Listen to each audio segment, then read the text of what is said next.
Halo semuanya, selamat datang kembali. Di video kali ini, kita akan membedah sejarah salah satu imperium Islam terbesar yang pernah berdiri di tanah Jawa, yaitu Kerajaan Mataram Islam. Kita tidak hanya akan bicara soal tahun dan nama, tapi kita akan mengikuti alur dramatisnya, mulai dari sebuah hutan belantara mencapai puncak kejayaan yang menggetarkan VOC, hingga akhirnya harus terpecah karena politik adu domba. Yuk, kita simak perjalanan panjangnya. Kisah ini dimulai bukan dari istana megah, melainkan dari sebuah hutan lebat bernama Hutan Mentao. Wilayah ini sebenarnya adalah hadiah dari Sultan Hadiwijaya dari Kesultanan Pajang kepada Ki Ageng Pemanahan. Mengapa diberi hadiah?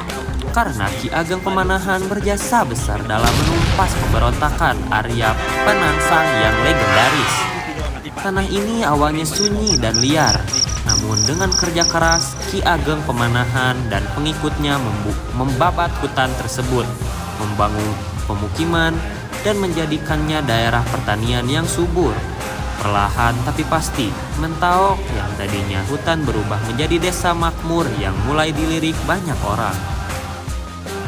Setelah King Ageng Pemanahan wafat, kepemimpinan diteruskan oleh putranya, Danang Sutawijaya, yang nantinya kita kenal sebagai Penembahan Senopati. Senopati bukanlah sosok yang puas hanya menjadi penguasa daerah kecil. Ia memiliki visi besar. Pada tahun 1586, melihat kekuasaan Pajang mulai melemah, Senopati memutuskan untuk memisahkan diri. Ia memindahkan pusat pemerintahan ke Kota Gede. Disinilah tonggak sejarah berdiri. Mataram resmi menjadi kerajaan berdaulat. Senopati menghabiskan masa pemerintahannya dengan memperluas wilayah melalui ekspedisi militer ke daerah-daerah seperti Madiun, Kediri, hingga Surabaya, meletakkan fondasi militer yang sangat kuat bagi Mataram. Setelah Senopati wafat, tahta jatuh ke tangan Penembahan Hanyakrawati. Meskipun masa pemerintahannya tidak terlalu lama, ia berjasa dalam memperkuat struktur internal kerajaan. Mataram mulai membangun angkatan laut dan mempererat hubungan diplomatik. Namun, tantangan besar baru benar-benar muncul saat cucu Senopati naik tahta. Sosok ini adalah sang legenda, Sultan Agung. Memasuki tahun 1613, Mataram dipimpin oleh Sultan Agung Hanyokrokusumo. Di bawah tangannya, Mataram mencapai puncak absolutnya. Bayangkan, hampir seluruh pulau Jawa, mulai dari ujung timur hingga perbatasan Banten, tunduk di bawah panji Mataram. Sultan Agung bukan hanya pemimpin perang, ia adalah negarawan yang visioner. Ia menyadari bahwa kehadiran VOC di Batavia adalah ancaman serius bagi kedaulatan Nusantara.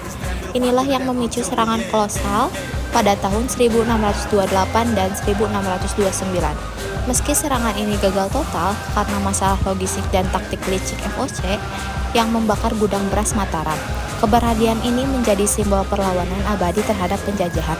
Tak hanya perang, Sultan Agung juga jenius dalam budaya. Ia menciptakan kalender Jawa yang merupakan perpaduan unik antara kalender Saka Hindu dan kalender Hijriah Islam.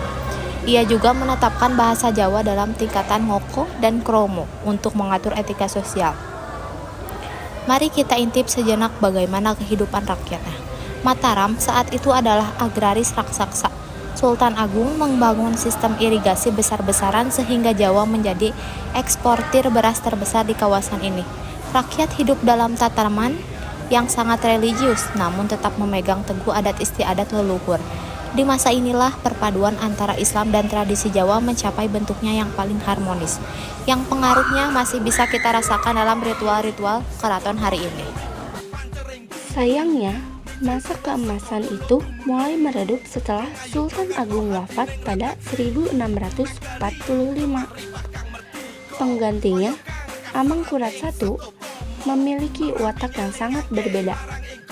Ia dikenal otoriter dan sering berkonflik dengan para ulama serta keluarganya sendiri. Karena banyaknya pemberontakan dan salah satunya oleh Trunajaya, Amangkurat I pun mengambil keputusan yang fatal. Ia meminta bantuan militer kepada VOC. Inilah pintu masuk bagi para penjajah untuk mencampuri urusan internal Mataram. Sejak saat itu, setiap keputusan raja harus direstui oleh Belanda. dan pajak rakyat pun mulai diperas untuk membayar biaya bantuan militer tersebut. Memasuki abad ke-18, Mataram diguncang oleh perang saudara yang tak kunjung usai. Konflik antara Pangeran Mangkubumi, Raden Mas Syahid, dan Pakubuwana III membuat kerajaan ini semakin lemah. Fayose yang cerdik menggunakan politik divide et impera atau adu domba. Mereka tidak ingin Mataram bersatu karena Mataram akan menjadi ancaman yang besar. Puncaknya terjadi pada 13 Februari 1755. Melalui perjanjian Giyanti, Mataram resmi dibelah menjadi dua. Pertama, Kasunanan Surakarta di bawah Pakubuwana III. Yang kedua, Kesultanan Yogyakarta di bawah Hamengkubuwono I.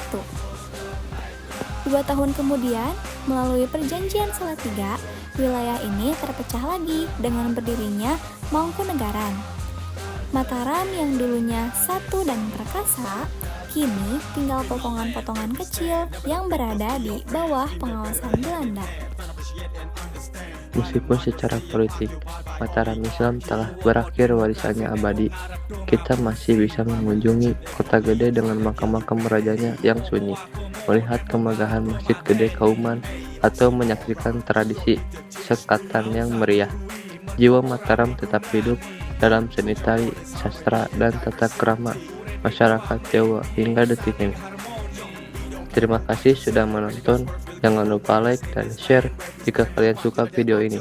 Sampai jumpa di kisah sejarah berikutnya.